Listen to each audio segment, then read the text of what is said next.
Ladies and gentlemen, Trump launches GETTR, a new social media platform. This is according to the New York Post. The article is below in the description section. Trump spokesman launches new social media platform GETTR.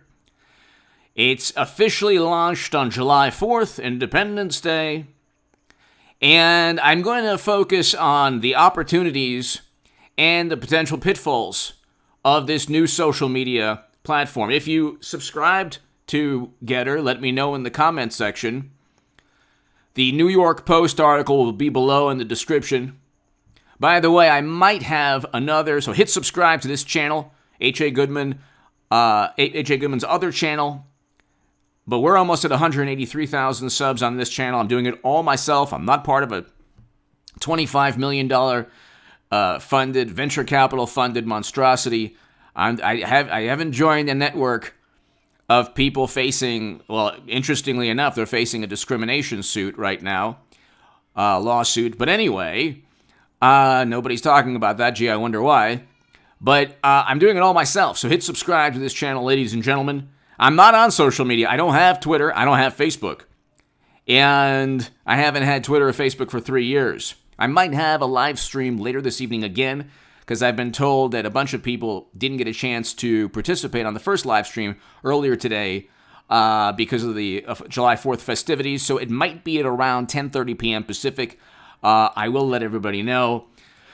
But the opportunities are the following. You can circumvent Twitter, Facebook. President Trump could get his message out without it being filtered by all the morally superior, oftentimes apoplectic, liberal Democrats and left-leaning pundits on Twitter or Facebook.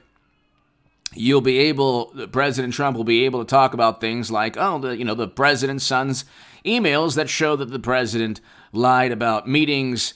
The New York Post's account, for example, was suspended on Twitter. I don't think a publication is going to be suspended on GETTR for a news story or breaking a news story that maybe harms the Democratic Party politically. So that's not going to happen. You'll be able to have a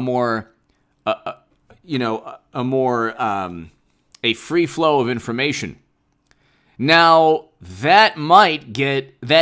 what could happen is that all the app, whether it's, Apple or the other app stores, might then say, this horrible event took place, or this person made a really despicable comment, and so, let's see, they might say, we're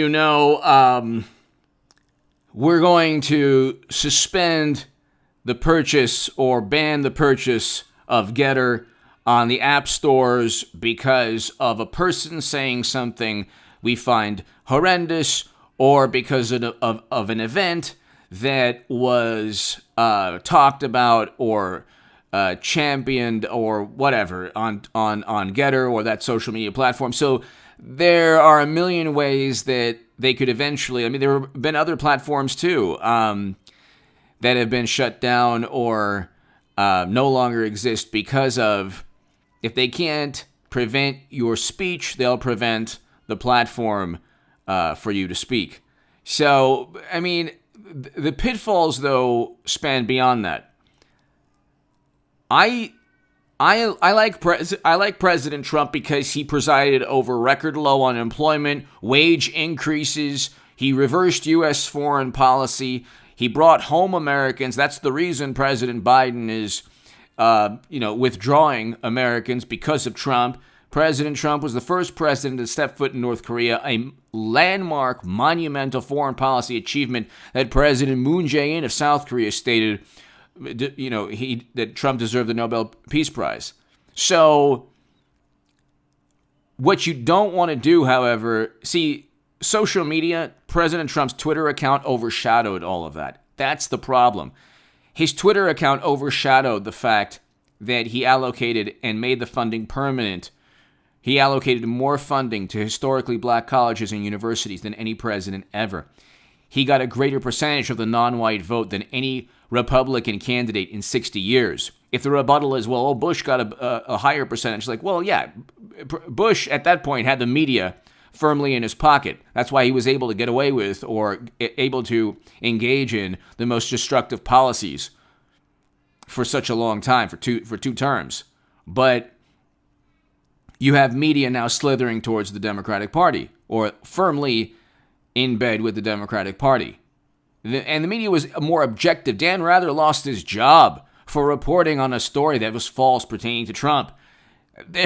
That doesn't happen anymore.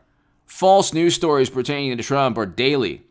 And they're false, like Democrats, pundits, media feign indignation at every word that Trump utters, at every statement Trump makes. They pretend to be offended and insulted, and it's part of the racket. They don't get that Trump's personality oftentimes is like this act or a shtick. They don't get it. They don't get Trump, or they take President Trump's personality literally.